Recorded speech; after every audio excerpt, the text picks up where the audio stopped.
David Livingstone, célebre misionero y explorador 1813 a 1873. Cierto comerciante, al visitar la abadía de Westminster, en Londres, donde se encuentran sepultados los reyes y personajes eminentes de Inglaterra, preguntó cuál era la tumba más visitada, excluyendo la del soldado desconocido. El conserje respondió que era la tumba de David Livingstone. Son pocos los humildes y fieles siervos de Dios, que el mundo distingue y honra de esta manera. Se cuenta que, en Glasgow, después de haber pasado 16 años de su vida en el África, Livingstone fue invitado a pronunciar un discurso ante el cuerpo estudiantil de la universidad. Los alumnos resolvieron mofarse de quien ellos llamaban camarada misionero, haciendo el mayor ruido posible para interrumpir su discurso.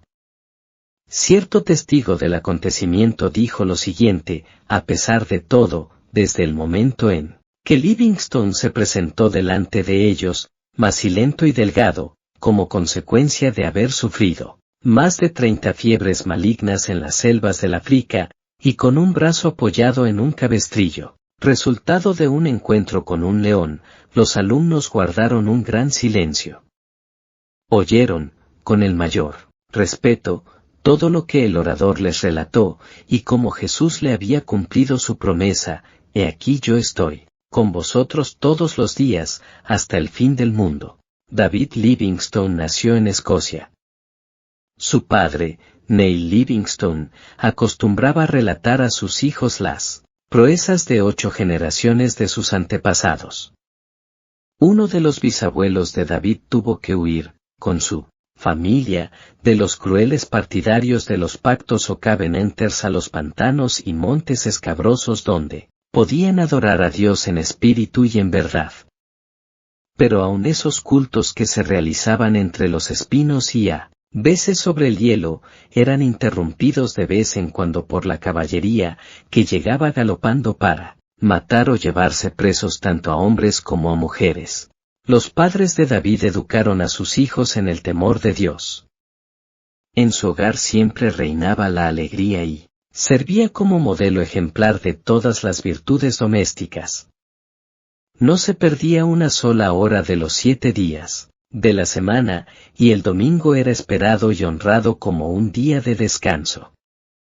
A la edad de 9 años, David se ganó un Nuevo Testamento, como premio ofrecido por repetir de memoria el capítulo más largo de la Biblia, el Salmo 119. Entre los recuerdos más sagrados de mi infancia, escribió Livingstone, están los de la economía de mi madre para que los pocos recursos fuesen suficientes para todos los miembros de la familia.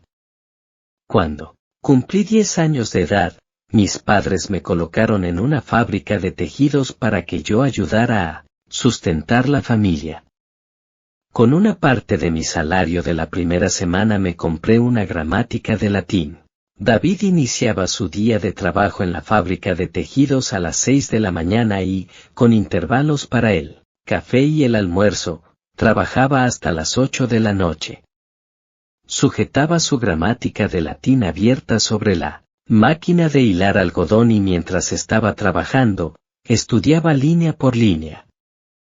A las 8 de la noche, se dirigía sin perder un minuto a la escuela nocturna. Después de las clases, estudiaba sus lecciones para el día siguiente, a veces quedándose hasta la medianoche, cuando su madre tenía que obligarlo a que apagase la luz y se acostase. La inscripción sobre la lápida de la tumba de los padres de David Livingstone indica las privaciones del hogar paterno, para marcar el lugar donde descansan Neil Livingstone y Agnes Hunter, su esposa, y para expresar a Dios la gratitud de sus hijos, Juan, David, Janet, Charles y Agnes, por haber tenido padres pobres y piadosos. Los amigos insistieron en que él cambiase las últimas palabras de esa inscripción para que dijese, padres pobres, pero piadosos. Sin embargo, David rehusó aceptar esa sugerencia porque, para él, tanto la pobreza como la piedad eran motivos de gratitud. Siempre consideró que el hecho de haber aprendido a trabajar durante largos días, mes tras mes, año tras año, en la fábrica de algodón, constituyó una de las mayores felicidades de su vida. En los días feriados, a David le gustaba ir a pescar y a hacer largas excursiones por los campos y por las márgenes de los ríos. Esos extensos paseos le servían tanto de instrucción como de recreo. Salía para verificar en la propia naturaleza lo que había estudiado en los libros sobre botánica y geología. Sin saberlo, de ese modo se fue preparando, en cuerpo y mente, para las exploraciones científicas y para lo que escribiría con exactitud acerca de la naturaleza del África. A los 20 años se produjo un gran cambio espiritual en la vida de David Livingstone, que determinó el rumbo de todo el resto de su vida. La bendición divina le inundó todo el ser, como había inundado el corazón de San Pablo o el de San Agustín, y de otros del mismo tipo, dominando sus deseos carnales. Actos de abnegación, muy difíciles de realizar bajo la ley férrea de la conciencia, se convirtieron en servicio de la voluntad libre bajo el brillo del amor divino. Es evidente que a él lo había impulsado una fuerza, pasiva pero tremenda, dentro del propio corazón, hasta el fin de su vida. El amor que había comenzado a conmoverlo en la casa paterna, continuó inspirándolo durante todos los largos y pesados viajes que realizó por el África, y lo llevó a arrodillarse a medianoche en el rancho en Ilala, de donde su espíritu, mientras aún oraba, regresó a su Dios y Salvador. Desde su infancia, David había oído hablar de un misionero valiente destacado en la China, cuyo nombre era Gutzlav. En sus oraciones de la noche, al lado de su madre, oraba también por él. A la edad de 16 años, David comenzó a sentir un deseo profundo de que el amor y la gracia de Cristo fuesen conocidos por aquellos que permanecían aún en las densas tinieblas. Por ese motivo, resolvió firmemente, en su corazón dar también su vida como médico y misionero al mismo país. La China. Al mismo tiempo el maestro de su clase en la escuela dominical, David Howe, lo aconsejó de esta manera: ora, muchacho, haz de la religión el motivo principal de tu vida cotidiana y no una cosa inconstante, si quieres vencer las tentaciones y otras cosas que te quieren derribar. Y David resolvió sinceramente dirigir su vida futura bajo esa norma. Cuando cumplió 9 años de servicios en la fábrica, fue promovido para un trabajo más lucrativo. Consiguió completar sus estudios, recibiendo el diploma de licenciado de la Facultad de Medicina y Cirugía de Glasgow, sin recibir de nadie ningún auxilio económico que lo ayudase a completar su carrera. Si los creyentes no lo hubiesen aconsejado a que hablase a la Sociedad Misionera de Londres acerca de enviarlo como misionero, él habría ido por sus propios medios, según declaró más tarde. Durante todos los años de estudios para llegar a ser médico y misionero, se sintió impelido para ir a la China. Cierta vez, en una reunión, oyó el discurso de un hombre, de larga barba blanca, alto, robusto y de ojos bondadosos y penetrantes, llamado Robert Maffett. Ese misionero había regresado del África, un país misterioso, cuyo interior era todavía desconocido. Los mapas de ese continente tenían en el centro enormes espacios en blanco, sin ríos y sin sierras. Hablando sobre el África, Maffett dijo al joven David Livingstone: hay una vasta planicie al norte, donde he visto en las mañanas de sol, el humo de millares de aldeas, donde ningún misionero ha llegado todavía. Conmovido, al oír hablar de tantas aldeas que permanecían todavía sin el Evangelio y sabiendo que no podía ir a la China por causa de la guerra que se había desencadenado en aquel país, Livingstone respondió: iré inmediatamente para el África. Los hermanos de la misión concordaron con esa resolución y David volvió a su humilde hogar de Blatire. para despedirse de sus padres y hermanos.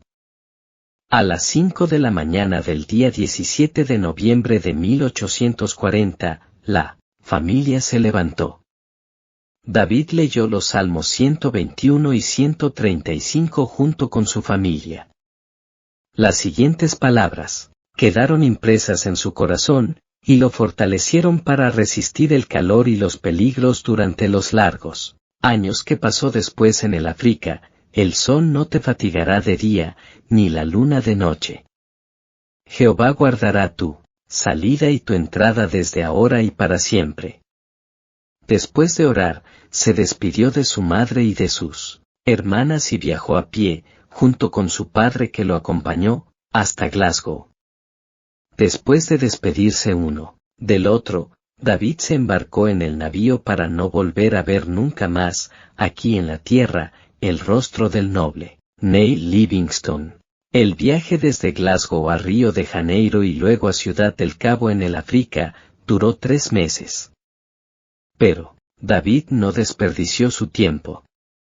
El capitán se volvió su amigo íntimo y lo ayudó a preparar los cultos en los que David predicaba a los tripulantes del navío. El nuevo misionero aprovechó también la oportunidad de aprender, a bordo, el uso del sextante y a saber exactamente la posición del barco, observando la luna y las estrellas. Ese conocimiento le fue más tarde de incalculable valor para orientarse en sus viajes de evangelización y exploración en el inmenso interior desconocido, del cual subía el humo de 1000 villas sin misionero. Desde Ciudad del Cabo, el viaje de 190 leguas, 1.058 kilómetros, lo hizo a tropezones, en un carro de buey, traqueteando a través de campos incultos. El viaje duró 2 meses, hasta llegar a Kuruma, donde debía esperar el regreso de Robert Mavet. Deseaba establecerse en un lugar que estuviese situado a 50 o 60 leguas, 280 o 330 kilómetros, más al norte de cualquier otro en que existiese ya una obra misionera. A fin de aprender la lengua y las costumbres del pueblo, nuestro explorador empleaba su tiempo viajando y viviendo entre los indígenas. Su buey de transporte se pasaba la noche amarrado, mientras él se sentaba con los africanos alrededor del fuego, oyendo las leyendas de sus héroes. Livingstone, por su parte, les contaba las preciosas y verdaderas historias de Belén, de Galilea y de la cruz. Continuó estudiando, siempre mientras viajaba, trazando mapas de los ríos y de las sierras del territorio que recorría. En una carta a un amigo suyo le escribió que había descubierto 32 clases de raíces comestibles y 43 especies de árboles y arbustos frutales que se producían en el desierto sin ser cultivados. Desde un punto que alcanzó en esos viajes, le faltaron apenas 10 días de viaje para llegar al gran lago Nami, que descubrió 7 años más tarde. Desde Kuruma, el misionero, licenciado de la Facultad de Medicina y Cirugía de Glasgow, escribió a su padre: tengo una clientela bien grande. Hay pacientes aquí que caminan más de 60, 330 kilómetros, leguas para recibir tratamiento médico. Esas personas, al regresar, envían otras con el mismo fin. Estableció su primera misión en el lindo valle de Mabotsa, en la tierra de Bakatla. En una carta, que escribió desde Kuruma, Livingstone se expresó de la siguiente manera sobre el lugar que había escogido para su centro de evangelización. Está situado en una comunidad de seres que se llama Mabotsa, que quiere decir cena de bodas. Que Dios nos ilumine con su presencia, para que por intermedio de siervos tan débiles, mucha gente encuentre la entrada para la cena de las bodas del Cordero. Fue en Mabotsa donde tuvo lugar el histórico encuentro con un león. Acerca de ese acontecimiento, David escribió lo siguiente: él saltó y me alcanzó el hombro, ambos rodamos por el suelo. Rugiendo horriblemente cerca de mi oído, me sacudió como un perro lo hubiese hecho con un gato. Los sacudones que me dio el animal, me produjeron un entorpecimiento igual al que debe sentir un ratón, después de la primera sacudida que le da el gato. Me atacó entonces una especie de adormecimiento, y no sentí ningún dolor ni ninguna sensación de temor. No obstante, antes de que la fiera tuviese tiempo de matarlo, lo dejó para atacar a otro hombre que con una lanza en la mano había entrado en la lucha. El hombro desgarrado de Livingstone nunca sanó completamente. Él nunca más pudo apuntar un rifle o llevarse la mano a la cabeza sin sentir dolores. Fue en la casa de Robert Maffett, en Kuruma, que llegó a conocer a María, la hija mayor de ese misionero. Después de abrir la misión en Mabotsa, los dos se casaron. 6 hijos fueron el fruto de ese enlace. Después que Livingstone se casó, la escuela dominical de Mabotsa se transformó en una escuela diaria, pasando su esposa a ser la maestra. Schele, el jefe de la tribu, se volvió un gran estudiante de la Biblia, pero quería convertir a todo su pueblo a fuerza de litupa, es decir, de látigo de cuero de rinoceronte. Él inició un culto doméstico en su casa, y el propio Livingstone se admiró de su manera sencilla y natural de orar. Era costumbre de Livingstone comenzar el día con un culto doméstico, y no es de admirarse que el jefe la adoptase también. Livingstone se vio obligado a mudarse para Chonoane, situada a 10 leguas, y más tarde, por falta de agua, él y todo el pueblo, para Kolobeng. Fue en ese último lugar que el jefe de la tribu construyó una casa para los cultos, y Livingstone construyó, con gran sacrificio de dinero y mucho trabajo, su tercera casa de residencia. En esa casa vivió durante 5 años, y nunca más consiguió fijar residencia en otro lugar de la tierra. Acerca del trabajo en ese lugar, se expresó así: aquí tenemos un campo sumamente difícil de cultivar. Si no confiásemos en que el Espíritu Santo obra en nosotros, desistiríamos en desesperanza.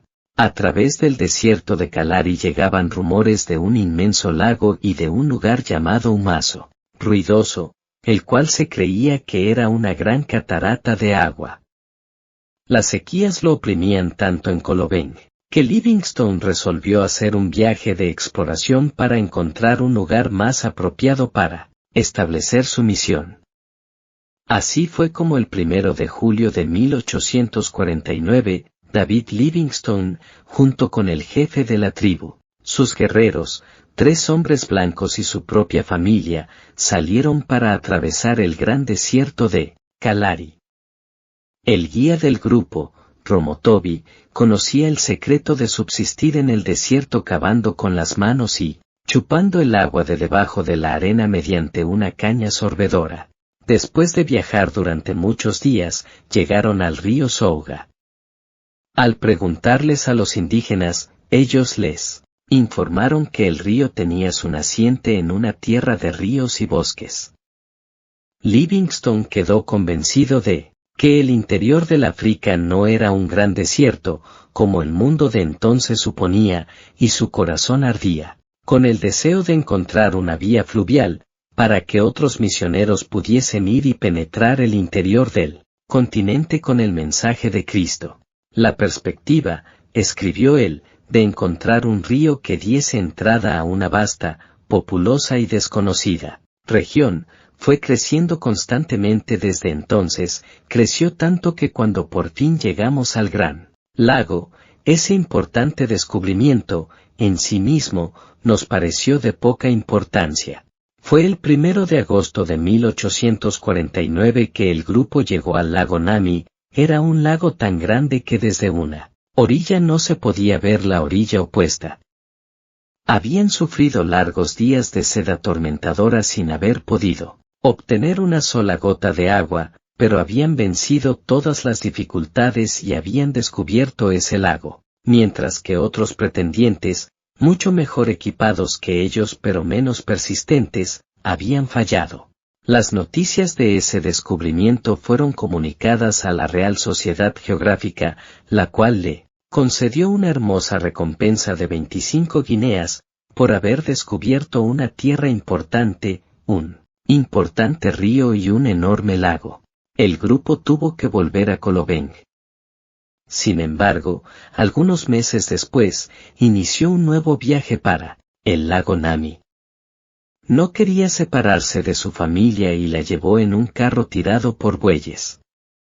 Pero al llegar al río Souga, sus hijos fueron atacados por la fiebre y tuvo que volver con la familia. Le nació una hija, la cual murió luego de fiebre. Con todo, Livingstone permaneció más firme que nunca en su resolución de encontrar un camino para llevar el Evangelio al interior del continente africano. Después de descansar durante algunos meses con su familia en la casa de su suegro en Kuruma, salieron, con el propósito de encontrar un lugar saludable donde pudiese establecer una misión más al interior. Fue en ese viaje, en junio de 1851, que descubrió el río más grande del África Oriental, el Zambeze, río, del que el mundo de entonces nunca había oído hablar. En un párrafo que escribió Livingstone, se descubre algo de lo que habían sufrido durante esos viajes. Uno de los ayudantes desperdició el agua que llevábamos en el carro y en la tarde apenas si quedaba un poquito para los niños. Pasamos esa noche muy angustiados, y al día siguiente, a medida que iba disminuyendo más y más el agua, tanto más la sed de los niños iba en aumento.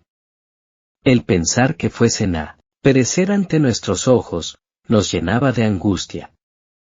En la tarde del quinto día sentimos un gran alivio, cuando uno de los hombres volvió trayendo tanto de ese precioso líquido, como jamás antes lo habíamos pensado. Livingstone, convencido de que era la voluntad de Dios que saliese para establecer otro centro de evangelización, y con una indómita fe de que el Señor supliría todo lo necesario para que se cumpliese su voluntad, avanzaba sin vacilar. Después de descubrir el río Zambeze, Livingstone vino a saber que los lugares saludables eran lugares sujetos a saqueos inesperados por parte de otras tribus. Solamente en los lugares plagados de enfermedades y azotados por la fiebre era donde se encontraban tribus pacíficas. Resolvió, por tanto, enviar a su esposa a descansar en Inglaterra, mientras él continuaba sus exploraciones con el fin de establecer un centro para su obra de evangelización.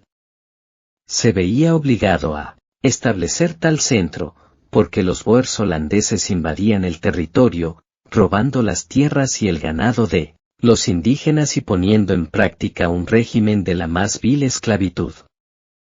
Livingstone enviaba a creyentes fieles para evangelizar a los pueblos que estaban a su alrededor, pero los boers acabaron con su obra, matando a muchos de los indígenas y destruyendo todos los bienes que el misionero poseía en Kolobeng.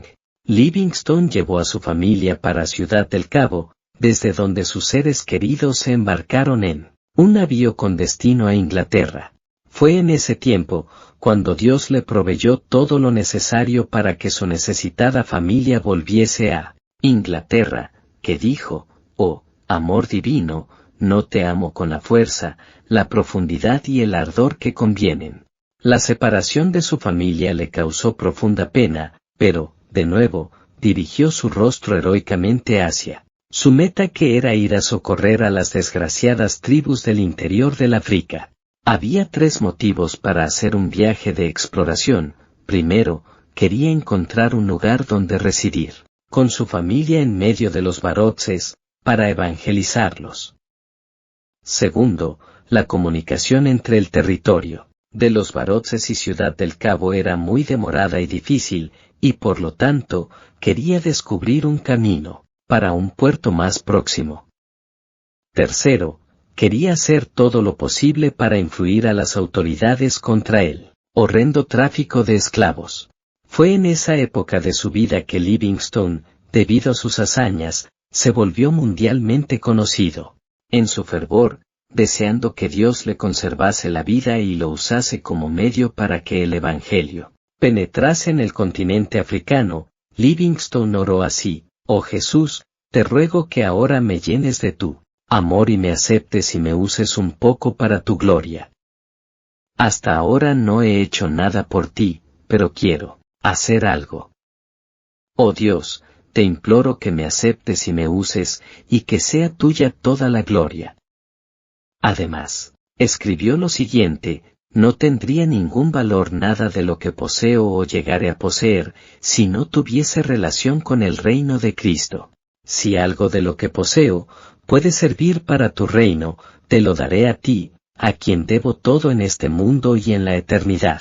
Livingstone atravesó, ida y vuelta, el continente africano, desde la desembocadura del río Zambeze hasta San Pablo de Luanda, siendo él el primer blanco en realizar semejante hazaña. En sus memorias, que escribía diariamente, se nota cómo él admiraba los lindos paisajes de un país que el mundo consideraba como un vasto desierto, pues lo desconocía por completo. Llegó a Luanda flaco y enfermo.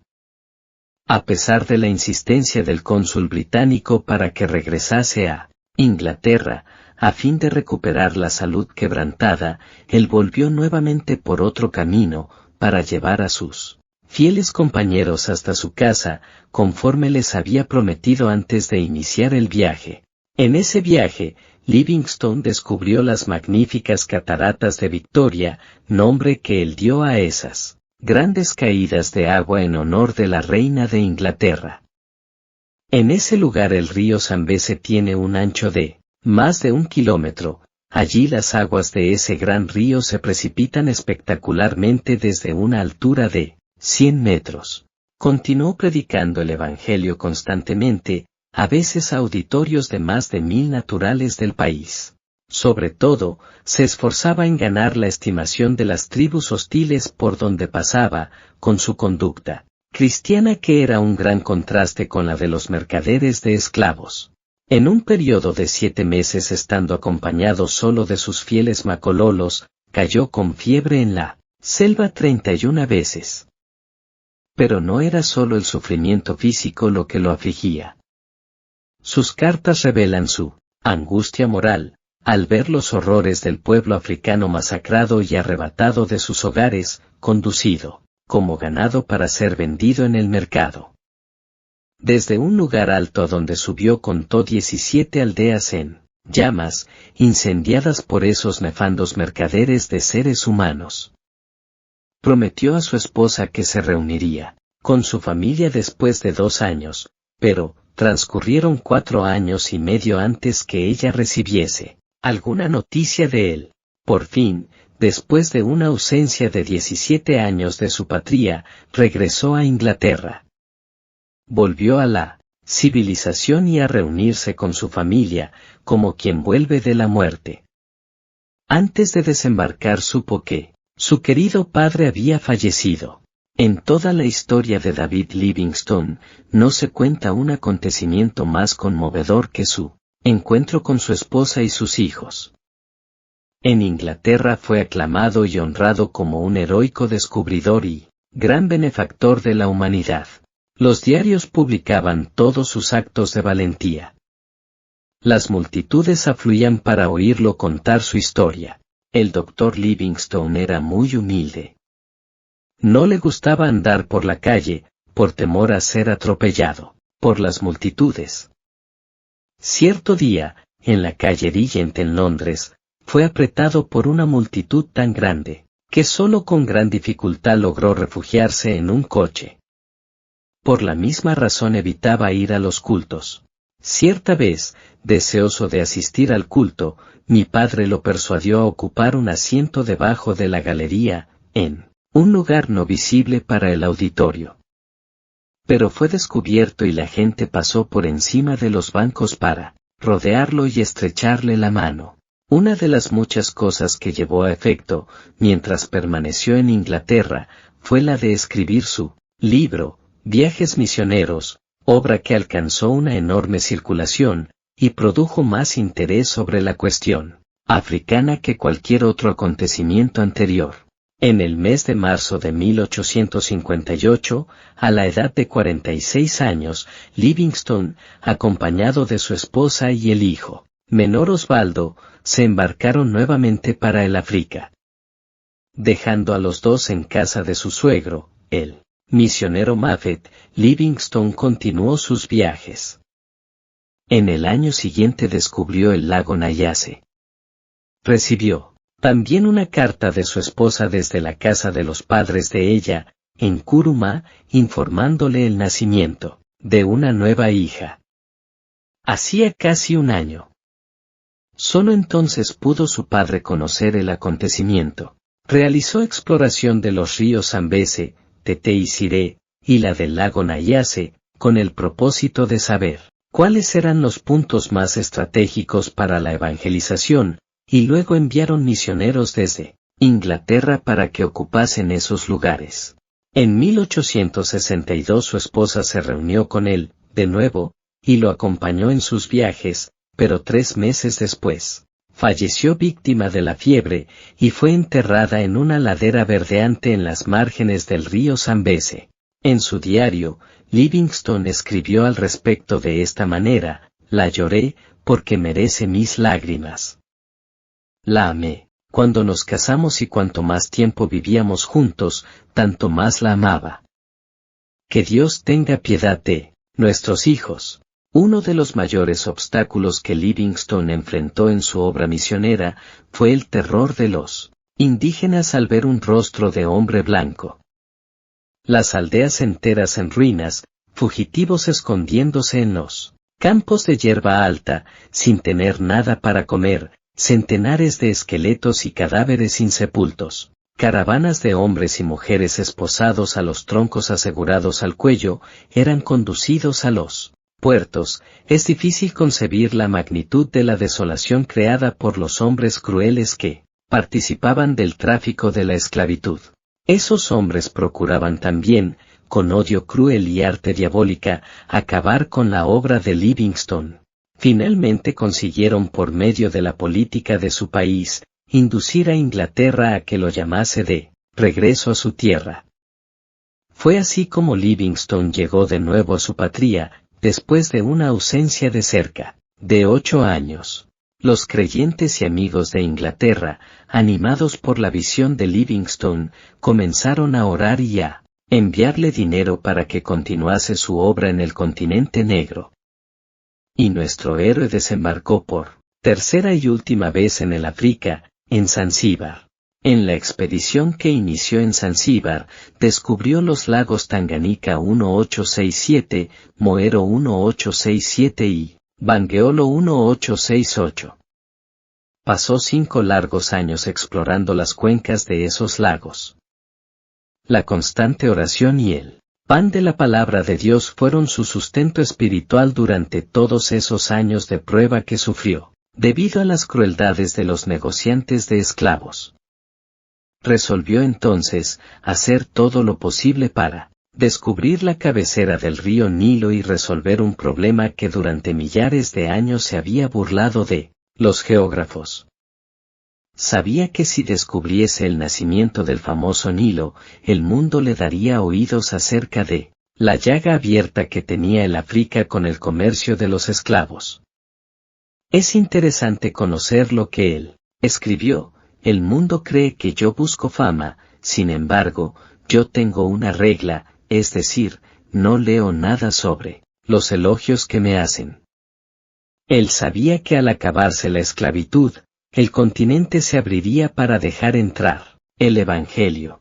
Durante los largos intervalos que había entre los periodos en que sus cartas eran recibidas en Inglaterra, llegadas desde el corazón del África, circularon rumores de que Livingstone había muerto. No eran solamente los hombres que traficaban con esclavos los que querían matarlo, sino también muchos de los propios naturales, que no creían que existiese un hombre blanco que fuese amigo de verdad. Él mismo contó muchos hechos relacionados con las heladas que le prepararon en la tierra de Maniwema para matarlo. En ese lugar él escribió en su diario lo siguiente: leí toda la Biblia 4 veces mientras estuve en Maniwema. En la soledad encontró un gran alivio en las Escrituras.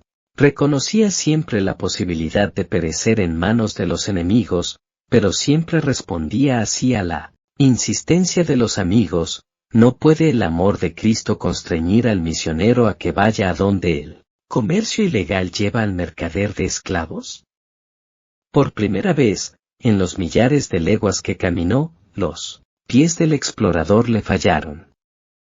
Obligado a quedarse por algún tiempo en una cabaña, todos sus compañeros lo abandonaron, con excepción de 3 que se quedaron con él. Por fin, llegó a Ujiji, reducido a piel y huesos, por causa de la grave enfermedad que sufrió en Manihuema. No había recibido cartas desde hacía 2 años y esperaba recibir también las provisiones que había enviado para allá. Sin embargo, las cartas no habían llegado. Entonces, con el cuerpo enflaquecido y carente de ropas y de alimentos, vino a saber que le habían robado todo. En esa situación él escribió: en mi pobreza me sentí como el hombre que, descendiendo de Jerusalén a Jericó, cayó en manos de ladrones. No tenía esperanza de que un sacerdote, un levita o un buen samaritano viniese en mi auxilio. Sin embargo, cuando mi alma estaba más abatida, el buen samaritano ya se hallaba muy cerca de mí. El buen samaritano era Henry Stanley, enviado por el diario New York Herald, a insistencia de muchos millares de lectores de ese periódico, para saber con seguridad si Livingstone todavía vivía o, en el caso de que hubiese muerto, para que su cuerpo fuese devuelto a su patria. Stanley pasó el invierno con Livingstone, quien se negó a ceder a la insistencia de volver a Inglaterra. Podía volver y descansar entre amigos con toda comodidad, pero prefirió quedarse y realizar su anhelo de abrir el continente africano al Evangelio. Realizó su último viaje con el propósito de explorar el Luapula, para verificar si ese río era el origen del Nilo o del Congo. En esa región llovía incesantemente. Livingstone sufría dolores atroces, día tras día le iba volviendo más y más difícil caminar. Fue entonces que tuvo que ser cargado por vez primera, por sus fieles compañeros, Susi, Chuman y Jacob Wainwright, todos indígenas. En su diario, las últimas notas que escribió, dicen lo siguiente: cansadísimo, estoy recuperada la salud. Estamos en las márgenes del Mililamo. Llegaron a la aldea de Chitambo, en Ilala, donde Susi hizo una cabaña para él. En esa cabaña, el 1 de mayo de 1873, el fiel Susi encontró a su bondadoso maestro, de rodillas, al lado de su cama, muerto. Oró mientras vivió y partió de este mundo orando. Sus 2 fieles compañeros, Susi y Chuman, enterraron el corazón de Livingstone debajo de un árbol en Chitambo, secaron y embalsamaron el cuerpo, y lo llevaron hasta la costa, viaje que duró varios meses, a través del territorio de varias tribus hostiles. El sacrificio de esos valientes hijos del África, sin que tuvieran ningún propósito de recibir remuneración económica alguna, no será olvidado por Dios, ni por el mundo. El cuerpo, después que hubo llegado a Zanzíbar, fue transportado para Inglaterra, donde fue sepultado en la abadía de Westminster, entre los monumentos de los reyes y héroes de aquella nación. No había dudas. Con respecto al cuerpo de Livingstone, era fácil de identificarlo: el hueso por encima del brazo izquierdo. Tenía bien patentes las marcas de los dientes de león que lo atacara años atrás. Entre los que asistieron a su entierro, se encontraban sus hijos y el viejo misionero Robert Maffett, padre de su querida esposa. La multitud estaba compuesta tanto de un pueblo humilde, que lo amaba, como de los grandes, que lo honraban y respetaban. Se cuenta que entre la multitud que permanecía en las aceras de las calles de Londres, el día en que el cortejo que llevaba el cuerpo de David Livingstone pasó, había un viejo llorando amargamente. Al preguntarle por qué lloraba, respondió: es porque Davidcito y yo nacimos en la misma aldea, cursamos El mismo colegio y asistimos a la misma escuela dominical, trabajamos en la misma máquina de hilar, pero, Davidcito se fue por aquel camino y yo por este. Ahora él es honrado por la nación, mientras que yo, soy despreciado, desconocido y deshonrado. El único futuro para ML es el entierro del borracho. No es solamente el ambiente, sino las preferencias de nuestra juventud lo que determina nuestro destino, no solamente aquí en este mundo, sino para toda la eternidad. Cuando Livingstone hablaba a los alumnos de la Universidad de Cambridge, en 1857, dijo lo siguiente: por mi parte, nunca ceso de regocijarme porque Dios me haya designado para tal oficio. El pueblo habla del sacrificio que yo he hecho en pasarme tan gran parte de mi vida en el África. Es sacrificio pagar una pequeña parte de la deuda que nunca podremos liquidar, y que debernos a nuestro Dios.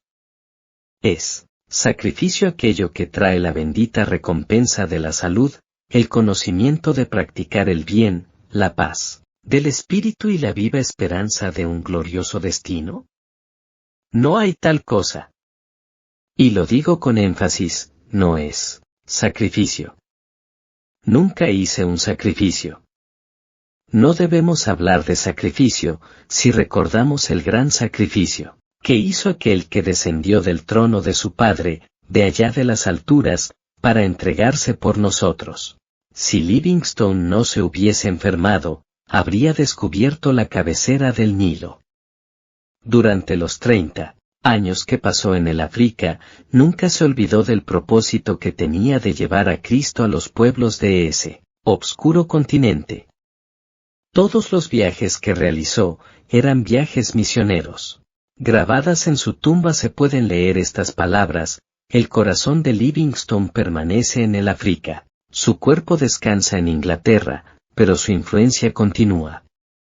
Pero grabadas en la historia de la Iglesia de Cristo están los grandes éxitos alcanzados en el África. Durante un periodo de más de 75 años después de su muerte, éxitos inspirados en gran parte por las oraciones y por la gran persistencia de ese gran siervo que fue fiel hasta la muerte.